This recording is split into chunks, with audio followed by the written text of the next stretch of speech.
In lab exercise C, we are going to model what you've read about in question set 4 and in the reading assignment for question set 4. It's about DNA structure. Hopefully as we go through this exercise, you'll be able to remember some of the things that you've learned there. In this activity, we're going to be using pop beads. Pop beads are commonly used in biology labs because they represent taking small pieces and putting them together to make larger things. So it's important that we understand how to put them together specifically in this exercise. In order to construct our DNA molecule, the first thing that we need to do is make a single nucleotide. I hope you remember from your reading that a single nucleotide contains a deoxyribose sugar. That is going to be represented by our white pop bead. We know that the next part of a nucleotide is going to be a phosphate group, and that's going to be represented by our red beads. We're going to be using orange beads as well, and I hope that the colors will come through, but I'll try to reiterate that this is a red bead that we're using next.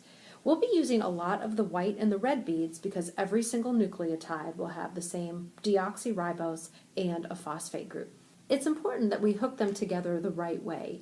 You'll notice that the white deoxyribose has a number of openings and a single fastener that extends below it. We'll want to put our white bead into our red bead such that the fastener goes into the red and the red fastener is going to extend off to the bottom level. So when we put each nucleotide together, you'll need to be consistent, and this is what it needs to look like. The next step now is to make this a specific nucleotide. The third part of all nucleotides include a nitrogenous base, and I hope at this point we know there are 4 different nitrogenous bases: adenine, guanine, cytosine, or thymine. According to the chart in number 2, we will use different color pop beads to represent these 4. So let's start by making an adenine nucleotide. It's going to be the orange color that's going to represent the adenine nitrogenous base, and when we add it to this, then we'll have an adenine nucleotide. It's important that we add our orange to the right location. When you take your nitrogenous base, they will always attach to our deoxyribose sugar off to the side. When you have a completed nucleotide, it should have our sugar, deoxyribose in white, in red, our phosphate group, and then off to the side of our white bead should be our nitrogenous base. And that's how we'll construct those. You'll also need to make 10 of each of the remaining nucleotides. So let's take a look at what those might look like. If you wanted to make a thymine, then you're going to use the yellow bead. And you can see here that we put together our sugar and our phosphate and added a yellow off to the side. So this would be a thymine nucleotide. When you make a guanine nucleotide, again, we'll have a sugar and a phosphate in the same orientation we've talked about, and a green off to the side. So this is a guanine nitrogenous base, making this a guanine nucleotide. And finally, in blue, you have a cytosine. So deoxyribose, our phosphate group. Now we have a blue bead representing our cytosine. So you'll need 10 of these, 10 of our green, 10 of our orange, and 10 of our yellow. You may want to pause the video now until you've made those 10 nucleotides.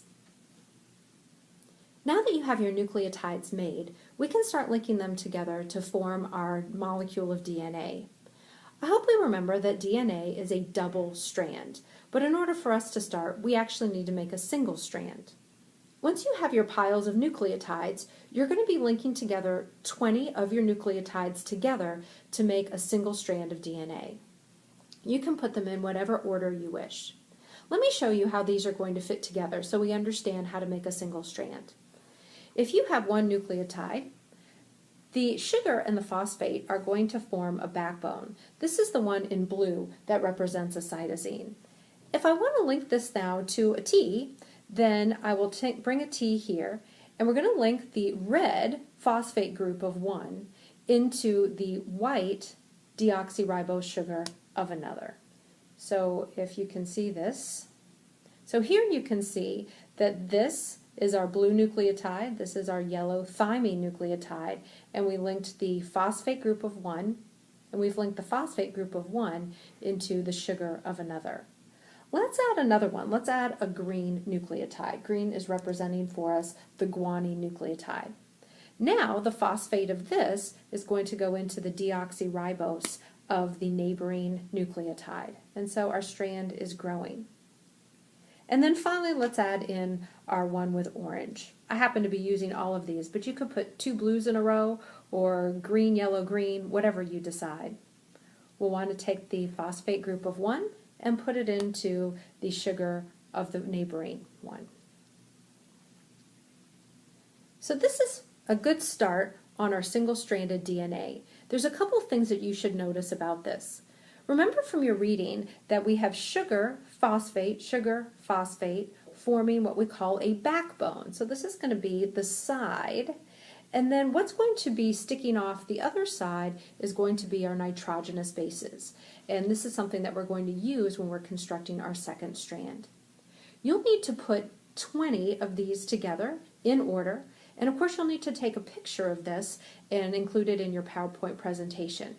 You'll also need to keep your key handy because in the PowerPoint you're going to need to list the order of your nucleotides. So in the PowerPoint, if I had started with these 4, I would start with C, cytosine, T, thymine, G, guanine, and then finally orange would be adenine. And so I would just list those letters in the PowerPoint in the box indicated.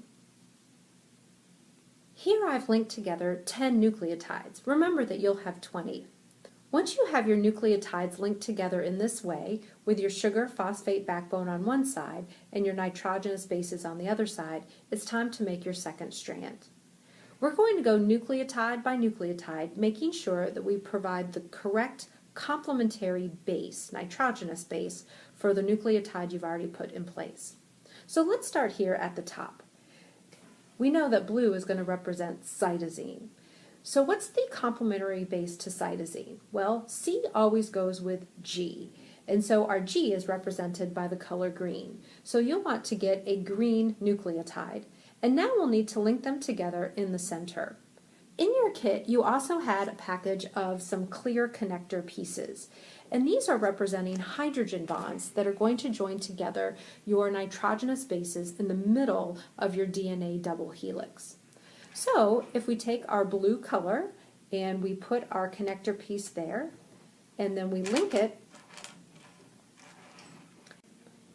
to our green on the other side, then you can see that we've put together and made our first complementary base pair. Let's do the next one. Our yellow represents thymine. Thymine is always going to pair with A, adenine, and that's represented by orange in your kit. So let's get an orange nucleotide. So there's the orange piece here that I'm holding, and that's our red piece. And again, we will need another hydrogen bond. These hydrogen bonds are going to be between our nitrogenous bases. So we'll put that in the orange, and then we're going to link this together to our yellow. You'll realize that off to the side, we now need to connect these nucleotides. So go ahead and put the phosphate of one into the sugar of another.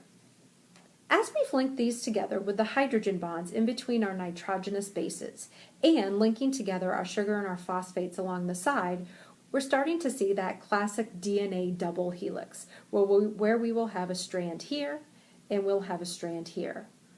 Let me do a few more base pairs so that you can see how this should look.